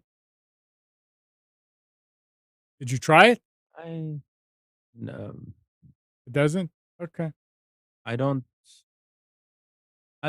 I'll tell you what's more interesting is I see this reported in MSN.com, Yeah. and the screenshot just shows the start menu without an ad. So it's like, Okay. you're reporting about something and you're not even showing it. I don't know, Well, apparently but that I don't sign out right. of That's- my machine ever. Yeah. So I don't know why. Well, what about when the hackers want to get in? Do they have to sign in? They have, maybe they it's have for to them. They need to see an advertising. an Yeah. ad before they sign. Please watch the ad from one of our sponsors before you go forward. Yeah, Nick, you were talking about the new iPad that was on sale, right? Yeah, I don't know if it's the newest new Well, iPad, but a new it says iPad. the new antitrust action lawsuit accuses Apple. I'm sorry to come back to it. Yeah, I mean, again, I don't know what part of my last comment you didn't understand. And Do not attack Amazon- Apple, or I will not be on the show anymore, Ammo. It's very Listen. clear. Accuses you Apple listen. and Amazon of colluding to raise the price of iPhones and iPads. According to Hagens Berman, the law firm representing consumers against two of the world's largest companies in today's filing. Colluding? They are As in, colluding. Hey, I'll raise the price and you'll be okay with it. Well, they apparently did something to raise that will cause the price to stay up or to go up. So if you're buying an iPhone on Amazon, maybe you could have bought it for cheaper, but not anymore. It's interesting. Yeah, I just don't understand the mechanics. I'm not saying it's false. I just Well, uh, preventing other sellers from selling cheaper. uh, Like that's what they're saying. no, they just that they they're. I didn't see any There's no getting in. specifics, right? That's the thing. There's no, yeah, right. They just said that they were keeping the premium pricing for Apple products, and because I guess because a they lot of ever people buy it lowered there, it? I don't know. Look, you go to eBay, right? A marketplace that theoretically isn't controlled, and you can't find iPhones on the cheap, right? Right. So it's like iPhone has been successful in making sure their product is always has in the eye of the public a high value, right? I mean, I'll give them that much. Their marketing works. So I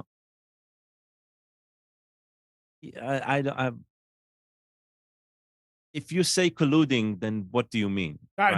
That's not me. That's what the author. No, of I mean that yeah. the article. Right? That means that they. I know it's not you. I'm never shooting the messenger. They. Sometimes the messenger needs a little, you know. Yeah. Anyway, Apple's got a very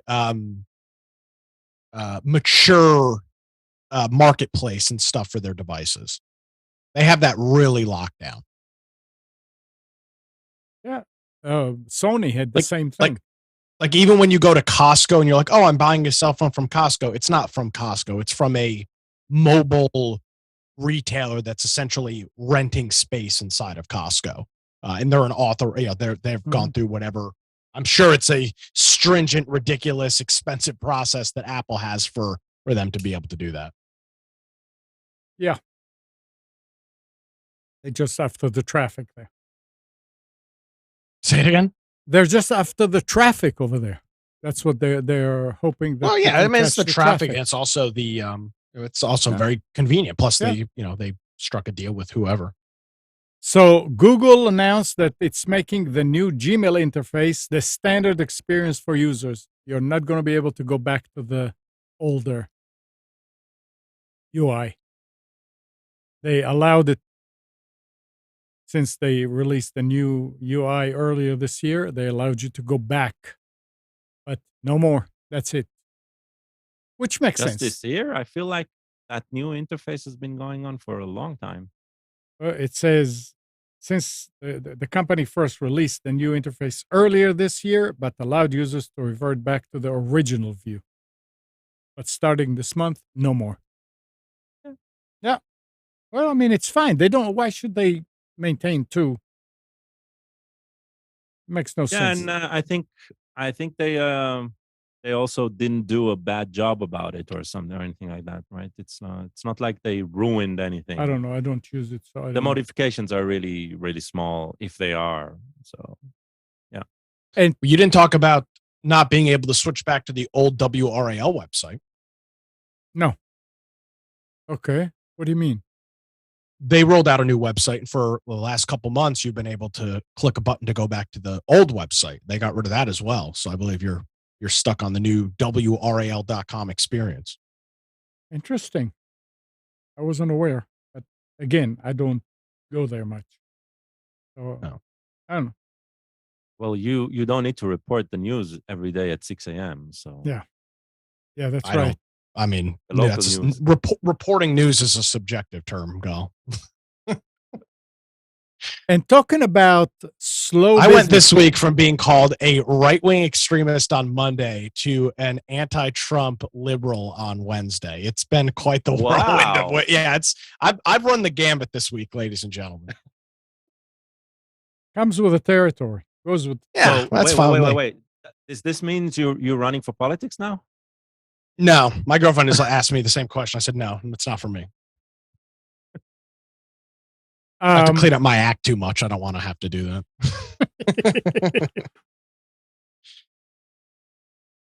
Well, Talking I about don't know if it's slow- gonna hurt your prospects, but I know Nick, and he's a good guy. Yeah, he is. Yeah, but see, that's the problem. Is anybody that is I not a said, conservative that says that is now I'm part of the problem, Gal. Thank you for just that's why I'm cementing sharing the sentiment. Talking With about friends like these, you know. talking about business slowing down. AMC Entertainment plans to launch Zoom rooms. Yeah, I saw this. What a bunch of BS. So I companies had this in my notes, but I didn't bring it up. at movie theaters in up to 17 U.S. cities serving businesses with in-person events and meetings. It's a partnership with Zoom. Yeah. Amazing. I mean, it's look, if it'll bring them money, good. So This is basically news about Zoom, not about AMC. No, it's about So- well. it's interesting because without such a stupid name, what they're doing is actually pretty cool. So if you have like the company that Gal previously worked for, they were based in where? Israel? Oh. Well, I mean, it's a Delaware Corporation. registered Okay, company. but where But where yeah, was the development Okay. is in Israel, and they have offices all over. They have offices Okay, in so New great. York, So they've got an here, off- or they have an Portland, office in Europe. Tennessee that's got 50 or 60 employees. Let's just say that that's the case. And their main office is in Israel or somewhere else. So what they're doing is AMC is essentially turning their theater into a video conference space. AMC provides the catering. So they'll provide, for example, if you're going to have a big lunch meeting, you probably don't have a room at your current location to have 60 people sit in a room. So you go to the theater. AMC is going to rig up a camera and a Windows 12 laptop to a projector, and no viruses. You'll do a Zoom call. AMC will provide the food. It's essentially the equivalent of renting a banquet hall, except the audio video stuff is handled by a movie theater company, which is pretty cool. The name is awful, but the concept is really cool. Yeah, I mean, I get it. It's not. That's why I said it's news about Zoom, so more than about AMC, right? But the name Zoom Room, it just doesn't. It's just not a good name. It's it's agreed. just not good. Well, Amnon, let's do go rent us out one of the theaters at AMC. and we'll Raleigh. do the Let's show have a from Zoom there. room. Yeah. Yeah, we'll But, do a Zoom. Yeah. Now that I Three think of us it, sitting in I a theater think- eating popcorn and hot dogs at 8:30 in the morning. What a deal! And on different ends of the table. or we can sell tickets to the Zoom room. We stay at home and Zoom into the theater. Yeah, like that's a much. But yeah, we don't want to mingle with the peasants, so we'll sit at home Exactly. and then we can. Come then they see. can go. You see 2K on the big screen. Yeah. Wow. What a deal. Yep. Wow. I like that. That's a good idea. Zoom need AMC or Zoom needs to hire us. We're the big brain thinkers over here. And on the way out, right? Every person, the usher will ask them, make sure to update your hard drives, right? Like the sign out Yeah. in Yeah. Windows 11. Yeah. Yeah. Ads on the exit.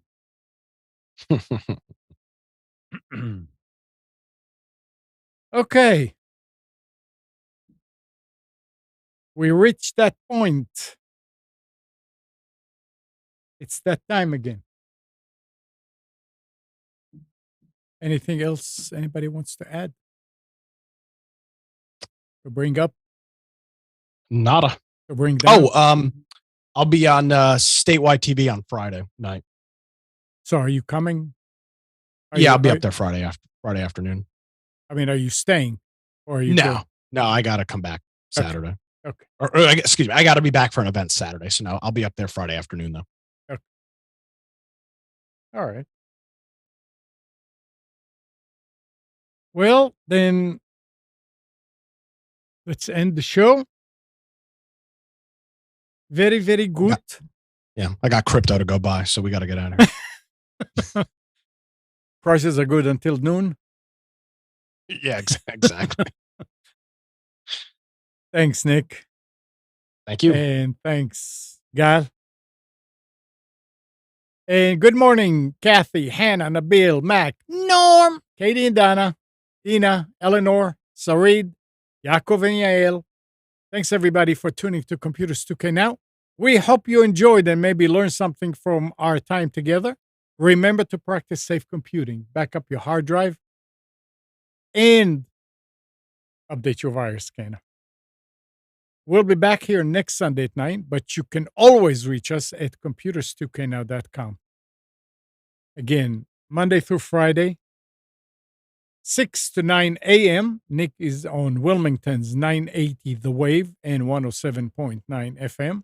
And I think I need to change that to say on 107.9 and 980 The Wave, Nick? Yeah.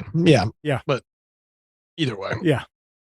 But to play it on your Echo device, you still say...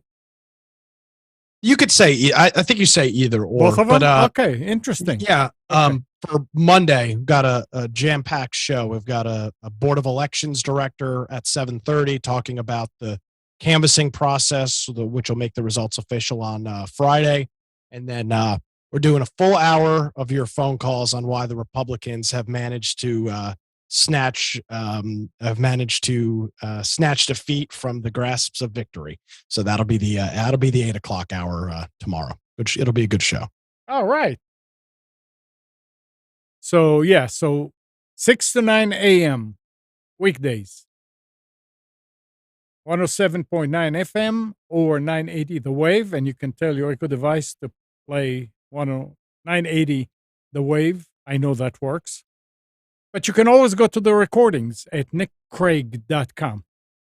And Tuesdays, 7 p.m., Nick and Brian do the Infection podcast. That's a survival game podcast on Twitch. Survival games and gaming news. So 7 p.m. Tuesday evening, twitch.tv/Infection podcast. One word. Have a great week, everybody. We'll talk next week.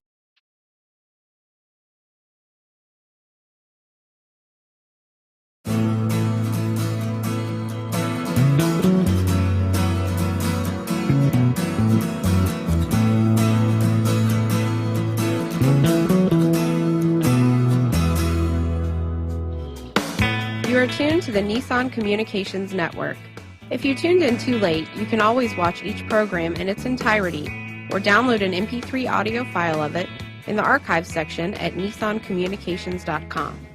Don't forget to subscribe to our YouTube channel, follow us on Twitter, and like us on Facebook. Sponsored by StreamingGear.com, Carolina Apparel, and DeltaForce.net.